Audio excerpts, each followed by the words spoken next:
The wind howled through the pines, sharp and cold, as if it could slice through my resolve. I was alone, or so I thought, on a remote trail in the Cascades, miles from anyone, chasing silence to drown out the noise of my life. Then, from the mist, he appeared, like a ghost who'd been waiting for me all along. My name is Eli Carter, 28, a graphic designer from Seattle who'd grown tired of the city's hum and the weight of expectations. I'd come to the Ironwood Trail to escape, to let the wilderness strip away the questions I couldn't answer. About who I was, who I loved, who I could become. My boots crunched on the gravel path, my breath visible in the crisp autumn air. I'd chosen this trail because it was brutal, unforgiving, and solitary. No one hiked Ironwood in late October. No one but me. Or so I believed until I heard the snap of a branch behind me. My heart lurched. I spun around, expecting a deer or a falling limb, but instead, there he was, a man, maybe a couple of years older than me, standing a few paces away. He was tall, broad-shouldered, with short blonde hair catching the fading sunlight. His hazel eyes met mine, steady and unapologetic, like he'd meant to find me here. "Sorry if I startled you," he said, his voice low, carrying a faint southern drawl that felt out of place in these mountains. "Didn't expect to see anyone else out here." I clutched the straps of my backpack, my pulse still racing. "Yeah, same," I managed, my voice tighter than I wanted. "You hiking through?" He nodded, stepping closer. "Name's Lucas Reed. I'm well. Let's just say I'm out here trying to figure some things out." He gave a half smile, the kind that hid more than it revealed. I studied him, his weathered hiking boots, the faded flannel peeking out from his jacket, the way his gaze lingered on me just a second too long. Something about him felt familiar, though I was sure we'd never met. "Eli," I said, offering my name like a cautious handshake. "You from around here?" "Nah. Grew up in Georgia, been drifting a while. Ended up in Portland last month." He paused, glancing at the trail ahead. "Mind if I walk with you a bit? This trail's got a reputation, and I'd rather not tempt fate alone." Ironwood was notorious for its steep drops and unpredictable weather. I'd read about hikers getting lost, their stories whispered in online forums like ghost tales. But I wasn't here to be reckless. I just wanted to feel something real. "Sure," I said, surprising myself. "Just don't slow me down." Lucas chuckled, falling into step beside me. The trail stretched on, narrow and winding, flanked by towering cedars and jagged cliffs. We didn't talk much at first, just shared the rhythm of our steps, the crunch of leaves, the occasional call of a distant hawk. But there was something about his presence, steady, unintrusive, that made the silence feel less heavy. As the sun dipped lower, casting long shadows across the path, Lucas broke the quiet. "So, Eli, what's got you out here? You don't strike me as the reckless type." I hesitated. How do you tell a stranger you're running from a life that doesn't fit? That you're 28 and still hiding who you are from your family, your friends, yourself? "Just needed to clear my head," I said, deflecting. "City life gets loud." He nodded like he understood more than I'd said.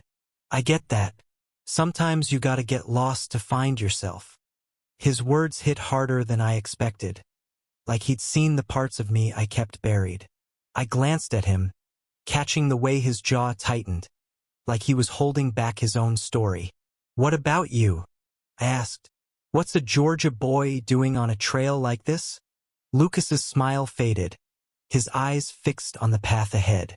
"Running," he said simply. "From a lot of things. Family, mostly. They've got ideas about who I should be.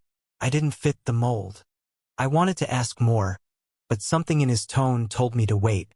We kept walking, the trail growing steeper, the air colder. My legs burned, but I welcomed the ache. It kept my mind from spiraling. Lucas matched my pace, his breathing steady, like he'd done this 100 times. By the time we reached a small clearing, the sky was a blaze of orange and pink. We stopped to catch our breath, dropping our packs on the ground. Lucas pulled out a thermos and offered it to me. "Coffee?" he asked, raising an eyebrow. I laughed, the sound surprising me. "You brought coffee on a hike?" "Always," he said, grinning. "Keeps me human." I took a sip, the warmth spreading through me. We sat on a fallen log, the world quiet except for the rustle of leaves and the distant rush of a stream. For the first time in months, I felt present, like I wasn't running anymore. "You ever feel like you're living someone else's life?" Lucas asked suddenly, his voice soft but piercing. I froze, the thermos warm in my hands. "Every day," I admitted, the words slipping out before I could stop them. "Like I'm playing a role I didn't audition for." He looked at me, his gaze steady, searching. "Yeah," he said quietly. "Me too." In that moment, something shifted. The air between us felt charged, like the first spark of a fire. I didn't know his story, and he didn't know mine, but sitting there, with the wilderness stretching out around us, I felt seen. For the first time in a long time, I wasn't alone. The trail grew wilder as we pressed on, the path narrowing until it was barely a suggestion carved into the mountainside. Lucas and I didn't talk about that moment on the log again, but it lingered, heavy and unspoken, like a secret we both knew but weren't ready to name. The Cascades didn't care about our silence. They demanded focus, each step a test of nerve against the sheer drops and crumbling edges. I learned more about Lucas as we hiked. He was 30, a carpenter by trade, though he hadn't picked up a hammer in months. "I was supposed to take over my dad's business," he said, his voice tight as we navigated a rocky incline. "Big family, big expectations. But I couldn't stay." "Why not?" I asked, my breath short from the climb. He didn't answer right away, his eyes fixed on the trail. "Let's just say I disappointed them," he said finally. "They wanted a son who'd marry a nice girl, settle down, keep the family name proud. I couldn't do that." His words hung in the air, raw and jagged. I wanted to press, to ask what he meant, but the way his shoulders tensed told me he'd already said more than he planned. Instead, I shared a piece of myself. "My family's the same," I said, stepping over a gnarled root. "They don't know I'm figuring things out. They think I'm just picky, waiting for the right girl."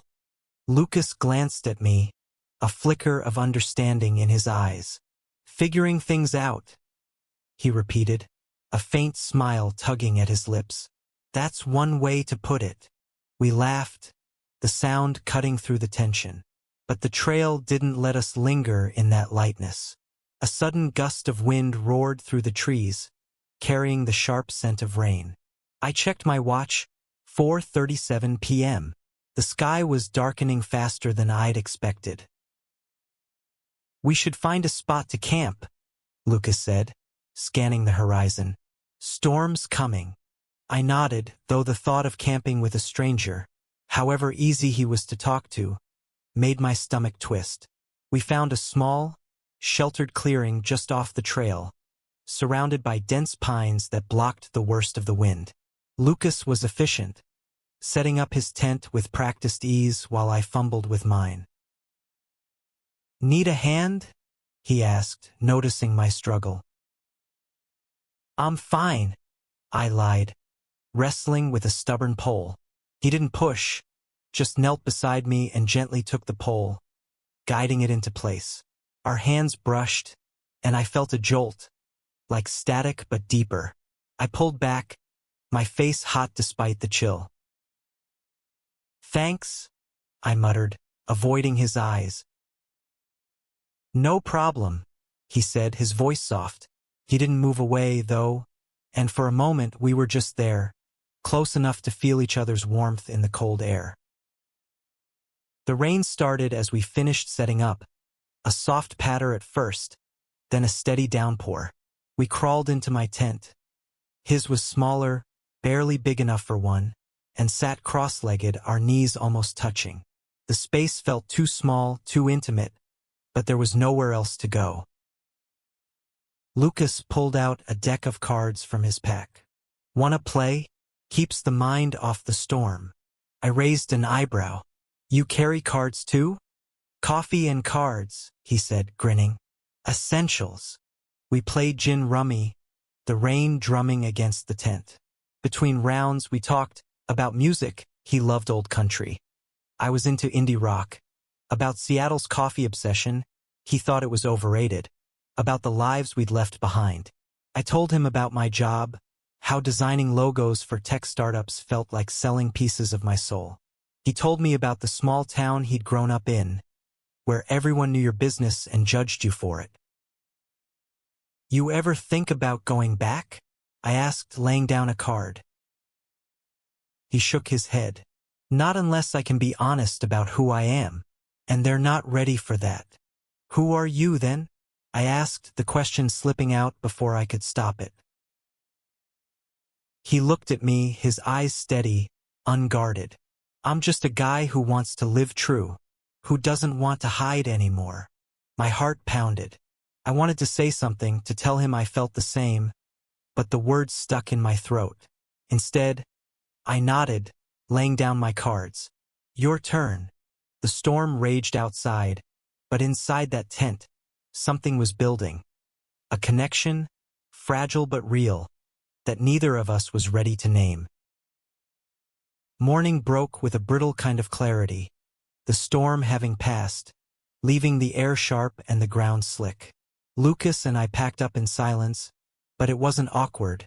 It was the kind of quiet that felt earned, like we'd crossed some invisible line together. The trail ahead was treacherous, muddied by the rain, and we moved carefully, our steps synchronized. As we climbed higher, the views opened up, jagged peaks piercing the sky, valleys stretching out like a painting. But my eyes kept drifting to Lucas, to the way he moved with quiet confidence, the way his laugh broke through when I tripped over a root and cursed under my breath. "You're not exactly a mountain goat, are you?" he teased, offering a hand to steady me. "City boy," I shot back, taking his hand. His grip was firm, warm, and he held on a moment longer than he needed to. We stopped for lunch at a lookout point, sitting on a flat rock with the world sprawled out below us. Lucas pulled out a couple of protein bars and handed me one. "Gourmet," he said, winking. I laughed, but my mind was elsewhere. Last night's conversation had stirred something in me, a restlessness I couldn't shake. I wanted to know more about him, about the life he'd left behind, about what he meant by living true. But I was afraid of what his answers might mean, afraid of what my questions might reveal about me. "Lucas," I said, my voice quieter than I intended. "What happened back in Georgia? Why'd you really leave?" He chewed slowly, his eyes fixed on the horizon. For a moment I thought he wouldn't answer. Then he set the protein bar down and leaned back on his hands. "I was engaged," he said, the words heavy. "Her name was Sarah. Sweet girl, good family. Everyone thought we were perfect together." My stomach twisted, but I stayed quiet, letting him continue. "I tried to make it work," he said. "For years I tried to be the guy they wanted, the guy I thought I was supposed to be. But I couldn't lie to myself anymore. I couldn't lie to her. I'm gay, Eli. Always have been. And telling her that it broke her heart. Broke my family, too. The confession hung between us, raw and unfiltered. I wanted to say something, anything, but my throat felt tight. "I'm sorry," I managed finally. "That sounds heavy." He shrugged, but his eyes were distant. It was, but it was also freeing. I couldn't keep pretending. I left because I needed to find a place where I could just be. I nodded, my heart racing. His words echoed my own fears, my own secrets. I'd never said it out loud, not to anyone, but sitting there, with Lucas's honesty laid bare, I felt the weight of my silence. "I've never told anyone," I said, barely above a whisper. "But I think I'm like you." Lucas turned to me, his expression soft but intense. "You don't have to have it all figured out, Eli. Just saying it, that's a start." I looked away, my eyes burning. The valley below blurred, and I wasn't sure if it was tears or just the wind. For the first time, I felt like I could breathe, like the truth wasn't a weight but a release. We didn't say much after that, but as we packed up and continued the hike, Lucas stayed close. When the trail grew narrow, his hand brushed mine, and I didn't pull away. It wasn't much, just a touch, but it felt like a promise, like we were both stepping into something new, something terrifying and beautiful. The trail tested us that afternoon. A rockslide had blocked part of the path, forcing us to scramble over loose stones and jagged boulders. Lucas took the lead, his movements sure, calling back to warn me about unstable footing. I followed, my heart pounding not just from the climb but from the weight of what we'd shared. "You okay back there?" he called, glancing over his shoulder. "Yeah," I lied, my hands scraped and my legs shaking, but I wasn't just talking about the trail. We made it past the slide, but the effort left us breathless. We collapsed onto a grassy patch, the sky above us a deep, endless blue. Lucas lay back, his hands behind his head, staring at the clouds. "You ever wonder what it'd be like to just stay out here?" he asked. "No cities, no expectations. Just this." I lay beside him, the grass cool against my back. "Yeah," I said, "but I'd miss coffee." He laughed, the sound warm and unguarded. "Fair point." We stayed there longer than we should have, talking about nothing and everything. Our favorite movies, the worst jobs we'd ever had, the dreams we'd buried under other people's expectations. I told him about the art I used to make before corporate gigs drained the joy from it. He told me about the furniture he'd built, pieces that felt like extensions of himself. As the sun began to set, we set up camp again, this time sharing my tent without question. The air was colder now, the stars sharper. We sat outside, wrapped in blankets, passing a small flask of whiskey Lucas had pulled from his pack. "To new trails," he said, raising the flask. "To new trails," I echoed, taking a sip. The whiskey burned, but it was nothing compared to the warmth of his shoulder against mine. "Eli," he said after a long silence, his voice low, "what happens when we get back to the real world?" I didn't have an answer. The thought of Seattle, of my apartment, my job, my family, it all felt like a cage waiting to close around me. "I don't know," I admitted. "I don't want to go back to hiding." He turned to me, his face half lit by the fire we'd built. "Then don't," he said simply. "You don't have to do it alone." My breath caught. His hand found mine, his fingers intertwining with mine in a way that felt both foreign and right. I looked at him, at the way the firelight danced in his eyes, and I felt something shift inside me. A wall crumbling, a door opening. "Lucas," I started, but he shook his head. "You don't have to say anything," he said. "Just be here, with me." And so we sat there, hand in hand, the wilderness around us vast and unjudging. For the first time, I didn't feel alone. Not on the trail, not in my skin. The final day of the hike dawned clear, the air sharp with the promise of winter. Lucas and I moved slower, as if we both knew the trail's end meant facing the world we'd left behind. The path descended now, winding back toward civilization, each step pulling us closer to reality. We talked less, but the silence was full of glances, of brushes of hands, of moments where our eyes said what our words couldn't. When we reached the trailhead, The parking lot was a harsh reminder of what waited beyond the mountains. My car sat alone, dusty and unchanged, while Lucas's beat-up truck was parked a few spaces away. "So," I said, my voice unsteady, "this is it." Lucas looked at me, his expression unreadable. "Does it have to be?" I swallowed, my chest tight. "I don't know how to do this," I admitted. "Back there on the trail it was easy.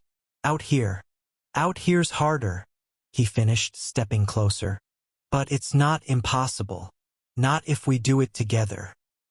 He reached for my hand, and I let him take it, his calloused fingers grounding me. "I'm scared," I said, the words barely audible. "Me too," he said, his voice steady.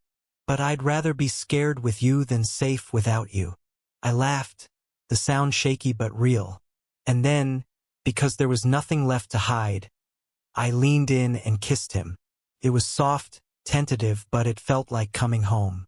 His hand cupped my face, and for a moment, the world was just us.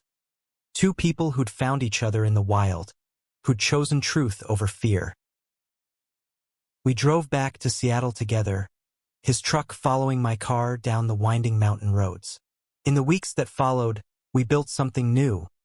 Coffee dates in quiet cafes, late-night talks in my tiny apartment, moments of courage where I told my friends, then my family, who I really was. Some turned away, but others stayed, and Lucas was there through it all, his hand in mine. The trail had been more than a hike. It was where I'd found myself, where I'd found him. We weren't alone anymore, and we never would be again.